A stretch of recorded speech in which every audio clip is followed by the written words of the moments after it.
Hello. So I had a disagreement in the comments with a subscriber or two in my last video.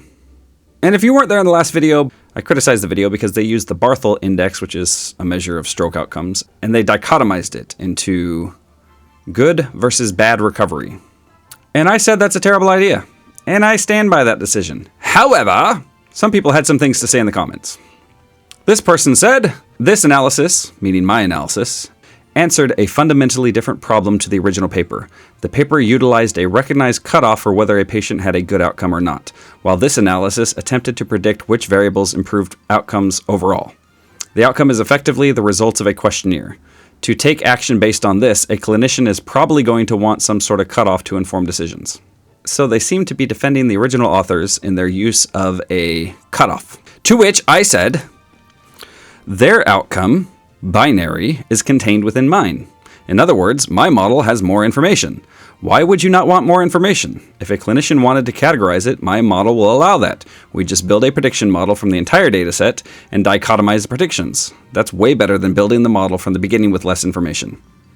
And I thought that was the end of it. And no, this person still disagreed with me, and somebody else chimed in and said, yeah, this is actually a great example of where subject matter understanding outdoes most statistical specifics. Normally, I'd agree with that point, but in this case, no. The point of the paper is what predictors can be used to help assess stroke outcomes for clinical practice. A BI or Barthel index of 66 isn't meaningfully different from a 75 from that angle. Irrecoverable damage versus full recovery is the problem. And after reading these comments, my opinion did not change whatsoever. At all. And that's not because I'm stubborn. I'm usually a pretty agreeable guy, but in this case, I can't agree with that. Now, I don't make this video to mock their position, because I'm going to be careful not to mock their position, but instead to illustrate my position better, and hopefully convince these people, as well as other people, that there is no advantage whatsoever in dichotomizing a variable and then predicting the dichotomized version of that variable. It doesn't make sense. And so I started to think, is there a different way I could illustrate why this is problematic? And I thought of something. I think the assumption among clinicians and medical doctors is that there is some true state. So like in this histogram, we have those who are recovered and those who are not recovered. And I will quote them again. A BI of 66 isn't meaningfully different from a 75 from that angle. Irrecoverable damage versus full recovery is the problem. Or in other words, it's not the actual score that matters, 66 versus 75. What matters is what distribution they belong to. Are they in the recovered group or are they in the not recovered group? So the assumption is there's some latent variable out there that dictates whether they recovered or not, and their Barthel score is just a reflection of that latent binary indicator. Or another way to think about it is that there is this latent variable, and what I mean by latent variable is this variable we can't observe. We don't know who is recovered and who is not recovered. We do not know for sure who has the disease and who does not have the disease. There is a latent state, unobserved state, and that latent state causes them to score on whatever index we're talking about. And in this case, we're talking about the Barthel index. So the latent variable could be stroke recovery that gives rise to their scores on the Barthel index, much like in this diagram here. So in this case, our predictors, x1 and x2, cause differences in the latent state.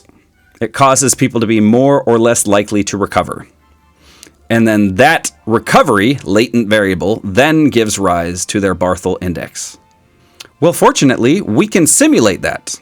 So I thought that would be a cool idea. Let's go ahead and see what happens if we assume there is a latent binary variable out there that gives rise to the continuous Barthel measure. Let's see what happens. And I'm going to try to give them the benefit of the doubt. Maybe if there truly is an underlying binary variable out there, maybe it's better to analyze the data as if it were binary. Maybe it's better to dichotomize Barthel to reflect the underlying construct. So let's see what happens. All right, so let's walk through this logically. If we assume there is a latent binary variable, and then let's also assume for now that each state generates a different normal distribution.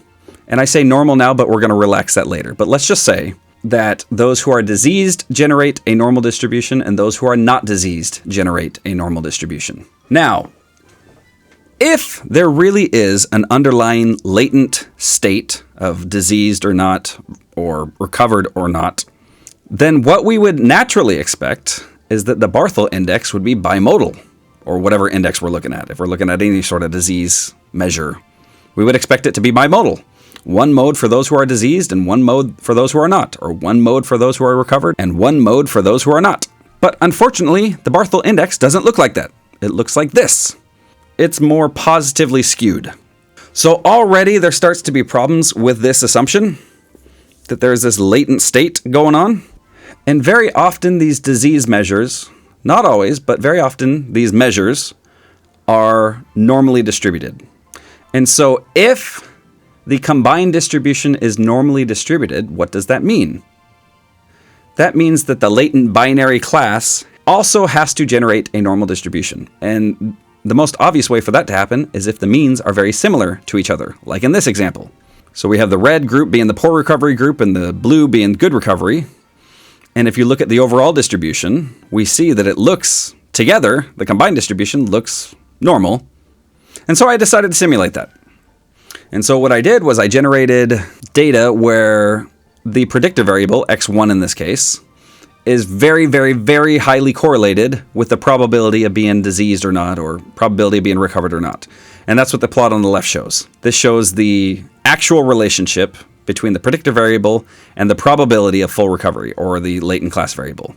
But then, when we use those latent classes, the recovered versus not, to then generate normal distributions with similar means, and then we plot x against the Barthel index, or the simulated Barthel index, it looks like this.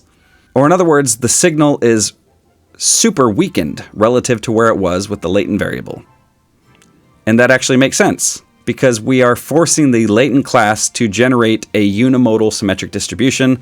And the most obvious way to do that is to have two means that are very similar to each other. If the two means are very similar to each other, that means they're not all that different, which means that whatever signal there was between x and the outcome essentially vanishes. So like I said, generating two normal distributions that have similar means is one way to generate a unimodal distribution. But it's not the only way. And let me summarize that more concisely.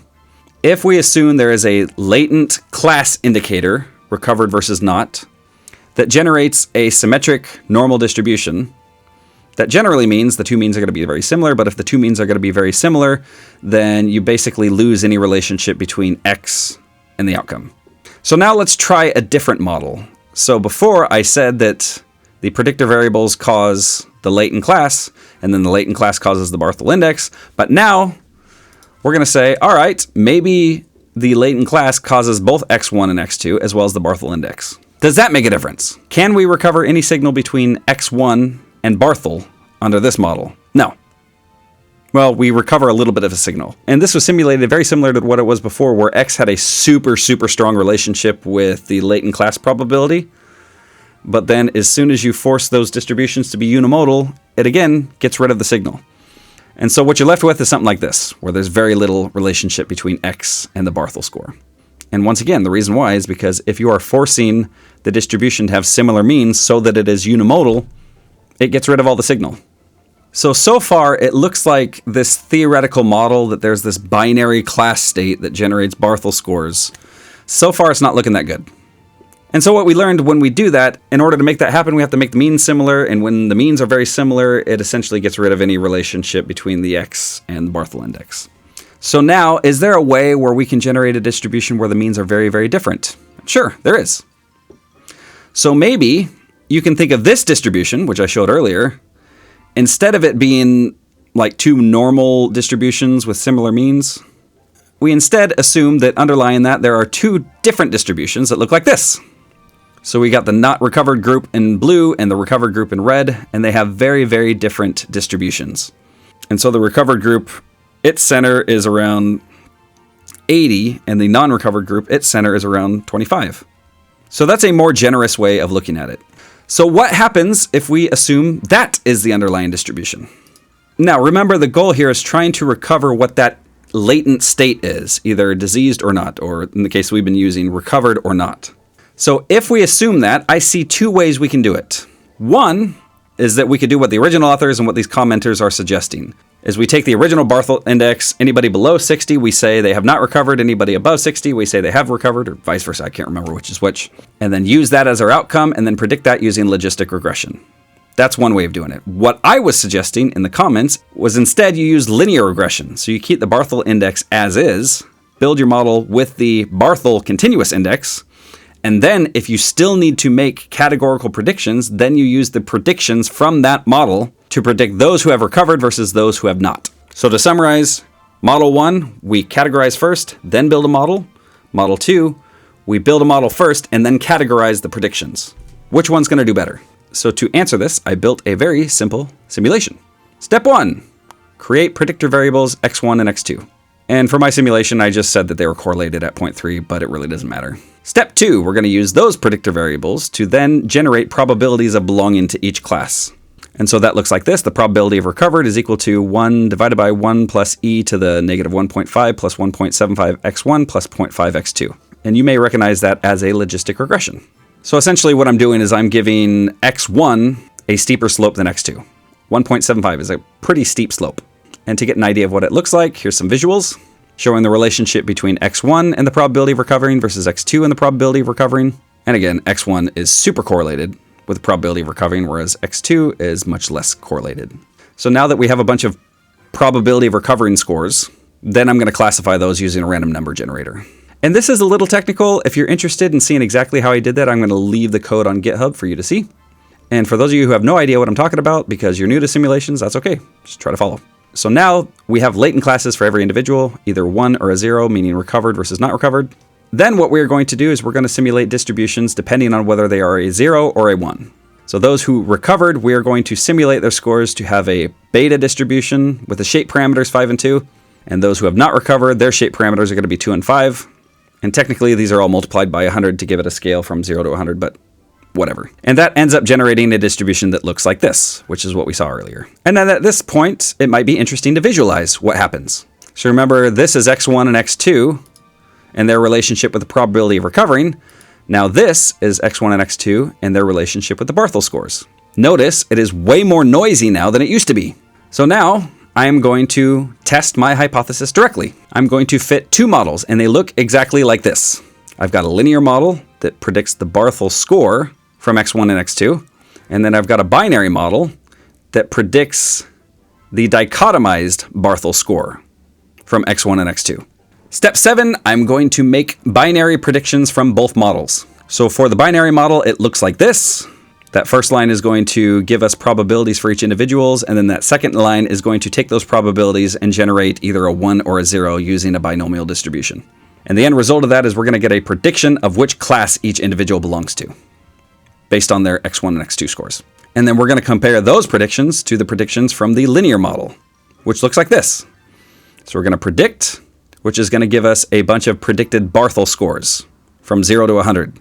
And then what we will do is we'll take those 0 to 100 scores, identify those that are over 60, and those below or equal to 60 are going to get a 0. And then finally, once we have predictions from the two models, we're going to compare them. And a very simple way to compare them is with accuracy, sensitivity, specificity, positive predictive value, and negative predictive value. And this is what we get. So again, we're comparing two models, one where we dichotomize the Barthel index and then model that dichotomized version using logistic regression versus one where I model it using a linear regression and then dichotomize the predictions. And every single metric, accuracy, sensitivity, specificity, positive predictive value, negative predictive value, every single one of them favors the model where we use the continuous measure, then dichotomize it. Or in other words, the suggestion that I said is the better way of doing it. And for those of you who like ROC curves, I actually hate them, but here they are. So the greenish bluish line is the dichotomized model, and then the red line is the continuous and then dichotomized the prediction model. And then the closer you are to that diagonal dashed line, more noisy the predictions are. And then the steeper the curve, the better the model is. And once again, the continuous version does better. So that's what I was trying to say. If you're really concerned about making binary predictions, even in the best case scenario where that's how the world actually behaves, it is still better to analyze it as a continuous variable and then dichotomize the predictions. Now, let's take a step back for a minute. So the model that I simulated where there's this binary latent variable, it kind of works. But only if we assume that the latent binary variable generates wildly different distributions for each of the classes.